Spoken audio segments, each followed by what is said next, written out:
मेरे सभी दोस्तों को मेरा नमस्कार, जय हिंद और सत श्री अकाल। दोस्तों, कला परीक्षा पॉइंटर की सीरीज को जारी रखते हुए आज का विषय है मध्यकाल की कला, जिसके अंतर्गत है पाल शैली, जिसमें आप सभी लोगों का स्वागत है।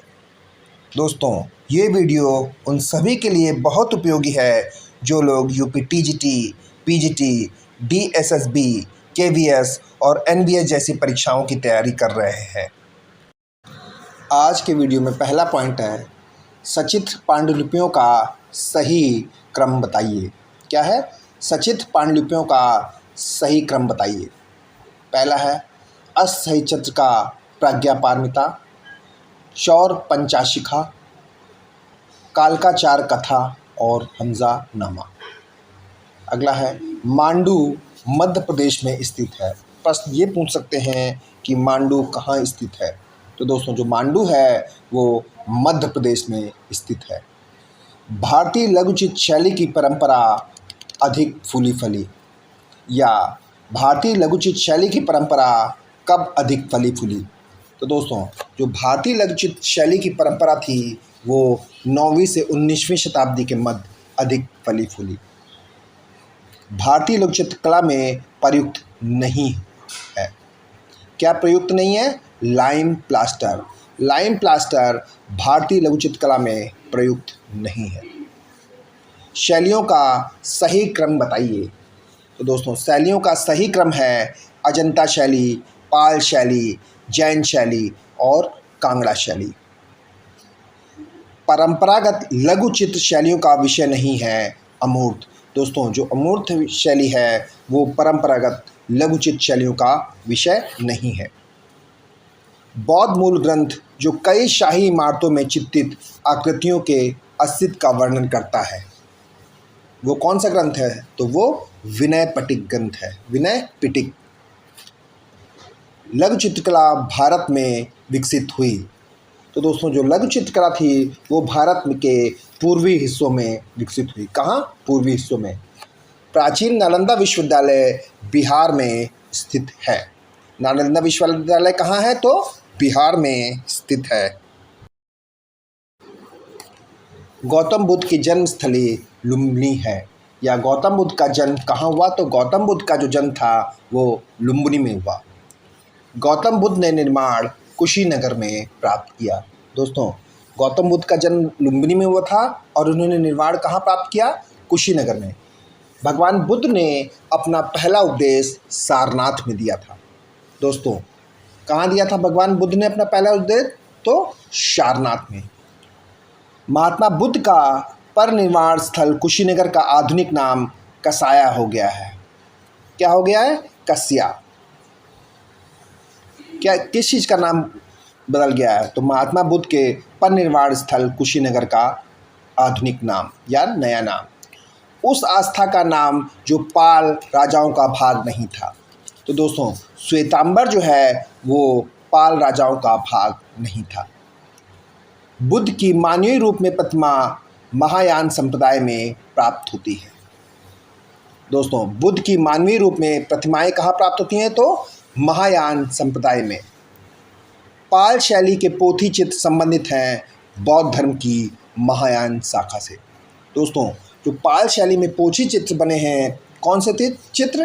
पोथी चित्र, वो बौद्ध धर्म की महायान शाखा से संबंधित है।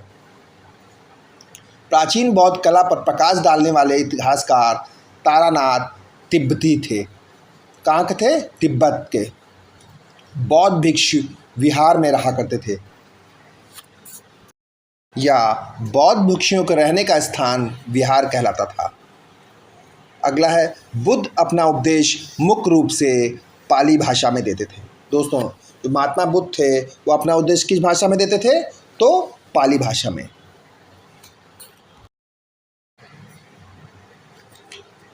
पाल चित्रकार के आधार पर रूप में इस्तेमाल किया गया ताड़ का पत्ता। बुद्ध धर्म का वह वर्ग जो बुद्ध को किसी भगवान के बजाय एक मानव के रूप में देखता था, तो वो कौन सा वो था? हीनयान।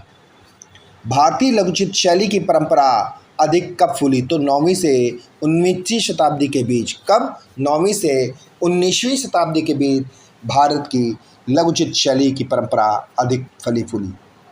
ताल पोथी चित्र पंचविंशति सहस्त्रकार का चित्रण पाल शैली में हुआ। लघु चित्र जिस पर अजंता का प्रभाव है वो पाल लघु चित्र है। कौन से लघु चित्र हैं? पाल शैली के लघु चित्र। पांडुलिपि चित्रण के लिए प्राचीनतम माध्यम था। दोस्तों पांडुलिपि चित्रण के लिए प्राचीनतम माध्यम ताड़ का पत्ता था या ताड़पत्र था।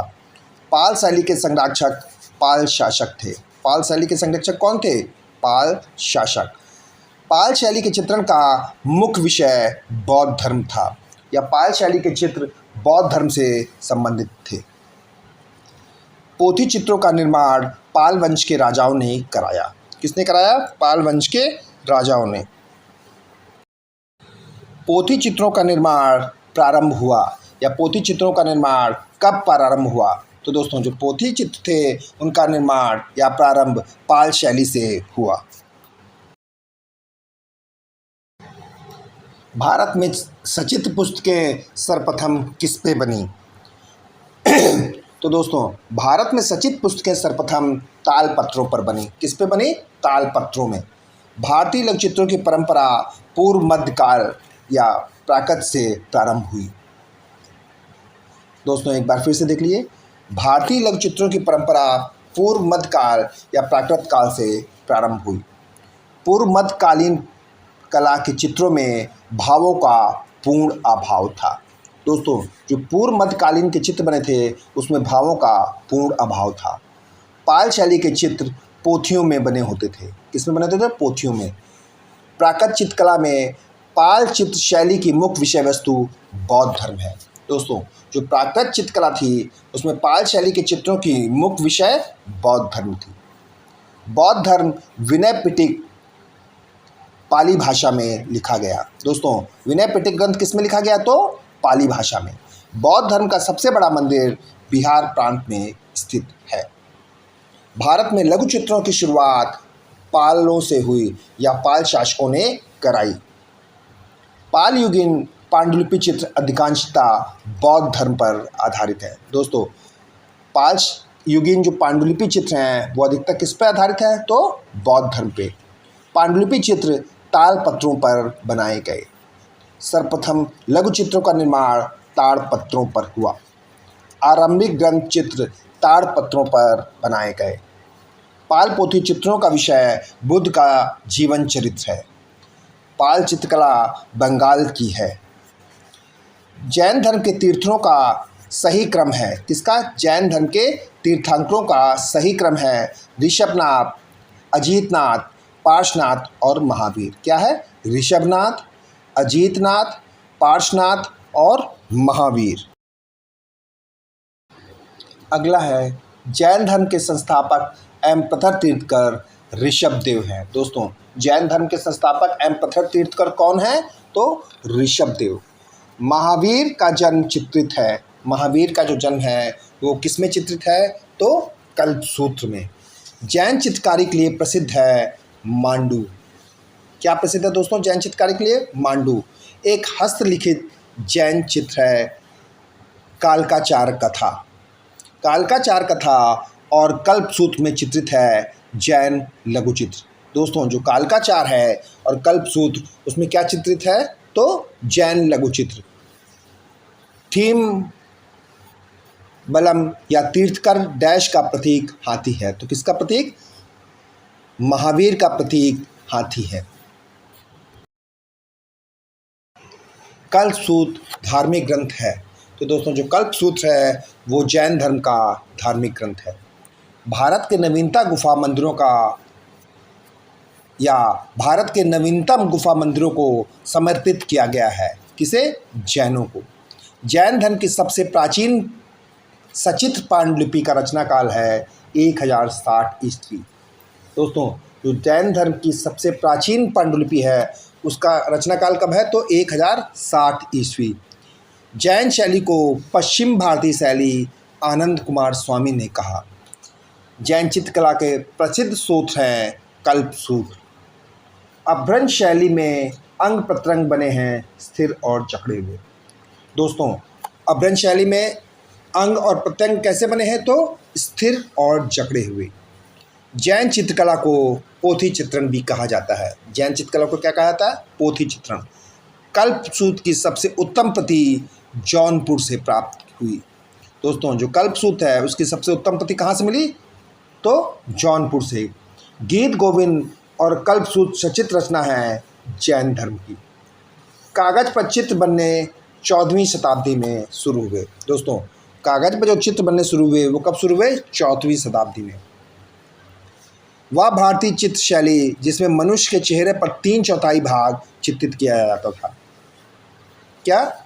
मनुष्य के चेहरे का 3/4 भाग जैन शैली में चित्रित किया जाता था। खिलौनों की तरह पशु पक्षियों का अलंकरण अभ्रंश शैली में हुआ है। दोस्तों, खिलौनों की तरह पशु पक्षियों का अलंकरण किस शैली में हुआ है? तो अभ्रंश शैली में। जैन धर्म के अनेक तीर्थकर कालकाचार कथा में चित्रित हैं। दोस्तों, जैन धर्म के अनेक तीर्थकर किस में चित्रित हैं? तो कालकाचार कथा में। जैन लघु चित्रों का प्रमुख विषय जैन तीर्थकर और उनकी जीवनी है। अभ्रंश शैली के चित्रों का विषय जैन धर्म है। दोस्तों, अभ्रंश शैली जो थी उसके चित्रों का मुख्य विषय क्या था? तो जैन धर्म। अभ्रंश शैली के चित्रों की विशेषता परली आँख है। सर्वप्रथम स्थिर चित्रण जैन चित्र शैली में देखने को मिलता है। दोस्तों, सर्वप्रथम स्थिर चित्रण किस शैली में देखने को मिलता है? तो जैन शैली में। जैन चित्र कागज पर बने 14वीं शताब्दी में। भारत के पश्चिम क्षेत्र की कला जैन चित्रकला है। कल्पसूत्र ग्रंथों के चित्र हैं जैन धर्म से संबंधित। कामसूत्र ग्रंथ का चित्रण हुआ जैन शैली में। तीर्थकर पार्श्वनाथ का सर्वमान्य प्रतीक सांप है। दोस्तों, जो तीर्थकर पार्श्वनाथ हैं, कौन? पार्श्वनाथ, उनका सामान्य प्रतीक क्या है? तो सांप। कल्पसूत्र की चित्रित पोथी गुजरात से प्राप्त हुई। दोस्तों, आज के वीडियो में यहीं तक। हमारा कल का टॉपिक होगा ईरानी और मुग़ल शैली। कौन सी शैली दोस्तों? ईरानी और मुग़ल शैली। दोस्तों, मेरा ये वीडियो आपको कैसा लगा इस बारे में आप अपनी राय ज़रूर दें। साथ ही दोस्तों, मेरा ये वीडियो अगर आपको अच्छा लगा हो तो इसे लाइक, शेयर और सब्सक्राइब भी ज़रूर करें। धन्यवाद दोस्तों।